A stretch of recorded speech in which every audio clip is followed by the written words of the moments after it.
Alerta.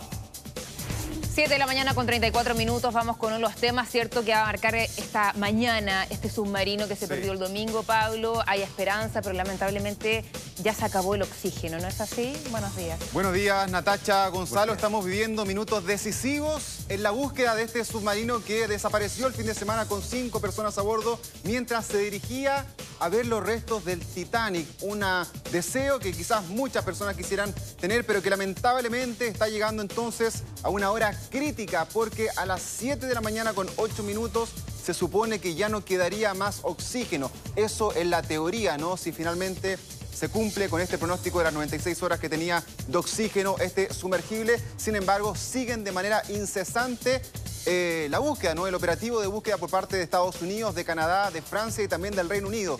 De hecho, recién, Natacha, Gonzalo, han hablado las autoridades de Estados Unidos diciendo que han llegado 3 nuevos equipos a la zona. Reino Unido incorporó un submarino de la Marina Británica a las operaciones. El buque canadiense Horizon Arctic también ha desplegado un robot que ha llegado ya al fondo del mar para poder comenzar a buscar ahí en este espacio, ¿no? Y el barco francés, el Atalante, también está preparando a su robot que va a entrar en el agua en los próximos minutos para así buscar finalmente en la zona que ha sido fijada a unos 643 kilómetros de la costa de Canadá. Y todo esto además, ¿por qué en ese mismo lugar? Porque están los restos del Titanic, pero también porque ayer en la tarde se confirmaron ruidos que habrían sido detectados por aviones canadienses que estaban sobrevolando la zona. Y no cualquier ruido, sino que tenían un cierto ciclo. Cada 30 minutos sonaban estos golpes o ruidos en el mar, lo que obviamente despertaron las alertas de que podría estar en una zona cercana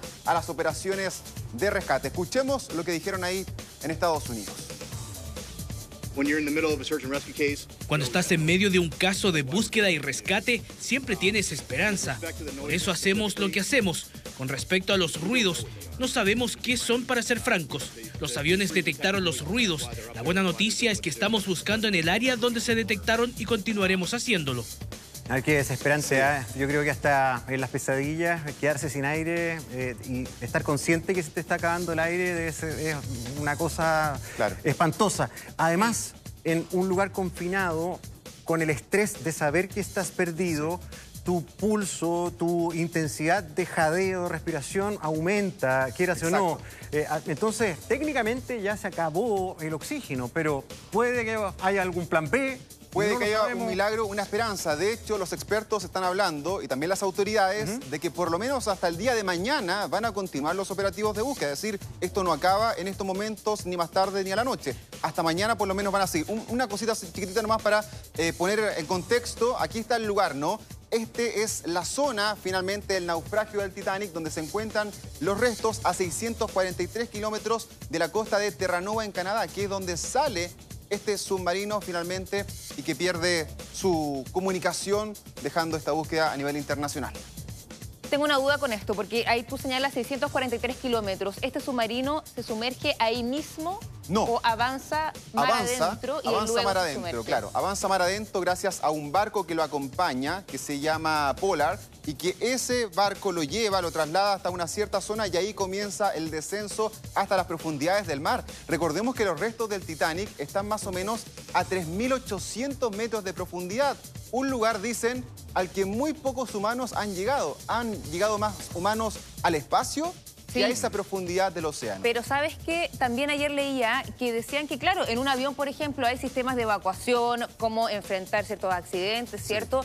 Pero en este caso de un submarino no hay un método de evacuación. Exacto, no, la complejidad es mucho mayor. En ese lugar al fondo del mar es todo oscuro. Ya la luz del sol, por ejemplo, dicen que penetra hasta más o menos 1000 metros de profundidad del mar. De ahí para abajo es todo oscuro. Los sistemas de seguridad ya prácticamente tienen que ser muy reforzados para poder llegar a esa misma zona, y eso es lo que se está manejando en este momento. ¿Qué es lo que sucedió? Sí, todos estamos esperando, ojalá, buenas noticias, pero es bien difícil, ¿eh? Es bien difícil, y yo creo que después acaba de haber todo un tema de cuántas de estas compañías están haciendo estas operaciones turísticas que son demasiado arriesgadas, porque estamos hablando de 4 kilómetros de profundidad, donde no es solamente la profundidad, la lejanía, la incomunicación.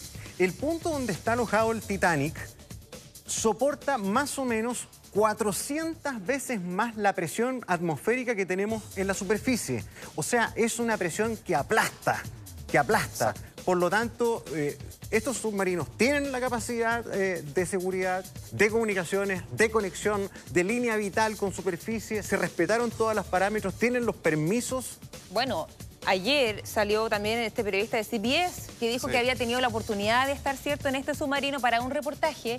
Y él comentaba que, y ahí me corriges tú, pero él lo que decía es que este submarino no está regulado por alguna agencia, ¿cierto?, internacional. Y de hecho, el propio periodista decía que tenía varios elementos que parecían bien improvisados. Por ejemplo, el control de este submarino parece un control, y no es broma, de PlayStation. Sí. Las luces también la compró en un lugar así súper improvisado. Y también lo que él decía es que, bueno, antes de subirse a este submarino hay un documento gigante que hay que leer y firmar y donde se señala finalmente que uno tiene que estar consciente de que no está regulado, de que uno va por su propia opción en el fondo. Y además lo que me llama la atención es que decía que, claro, que este submarino no tenía un GPS, sino que tiene una conexión con lo que está pasando, ¿cierto?, en superficie, y que cuando él estuvo ahí se cortó esta comunicación y estuvieron 2 horas perdidos. O sea, hay antecedentes de un submarino que no estaba al 100% regulado, ¿no? Exactamente, bueno, es lo que se está manejando en estos momentos. Eso sí, los expertos hablan de que tenía una alta tecnología, de que sí tenía la capacidad de la construcción, de cómo estaba finalmente edificado. Pero, claro, todavía están estas señales. De hecho, también ha aparecido un ex trabajador de esta empresa que dice que a él lo echaron cuando denunció irregularidades en los temas de seguridad. Es decir, es algo que se está manejando. Pero quizás el dato más fehaciente es que el dueño de la empresa está en este submarino. Es decir, si él apostó, si él confió, también es parte de esto. Mira, es uno de los perdidos. Es uno de los perdidos, el dueño de esta empresa. Sí. Ya, mira, aquí tenemos la siguiente gráfica para mostrarnos el nivel de profundidad del mar al cual se encuentra este sumergible que se llama Titán. Más o menos los buzos andan a unos 40, 50 metros de profundidad. Los submarinos, por ejemplo, normales, ¿no?, van a unos 300 hasta unos 500 metros de profundidad. Luego tenemos aquí, por ejemplo, algunos calamares gigantes a 900 metros de profundidad. El cachalote puede llegar a unos 1200 metros de profundidad. Sin embargo, los restos del Titanic, si comenzamos a bajar, mira, nada puede andar en esta zona prácticamente. Y ahí están finalmente los restos del Titanic, que además están muy dispersados. No es que estén focalizados en una sola zona. Por ejemplo, la proa con la popa del Titanic están más o menos a unos 800 metros de distancia. Se quebró y las corrientes lo han ido separando. Fíjate que es todo complicado. Se ha detectado vida incluso en las fosas marianas, que es el punto más profundo del océano, que son más de 11 kilómetros, 11.000 metros. Esto está a 4.000. Hay vida muy especial porque no hay luz. Y fíjate que tú hablabas de los buzos. Ya un buzo que tiene que ser muy técnico para bajar sobre 50 metros ya no puede hacerlo con botella de aire. Exacto. A ese aire tiene que hacerle una mezcla especial con nitrógeno. Exacto. O sea, ya son condiciones extremadamente hostiles de los 50 metros para abajo para un ser humano. Exactamente. Bien, vamos a quedar muy pendientes con este tema que está, como decía, en minutos decisivos para ver qué va a suceder con esta tripulación.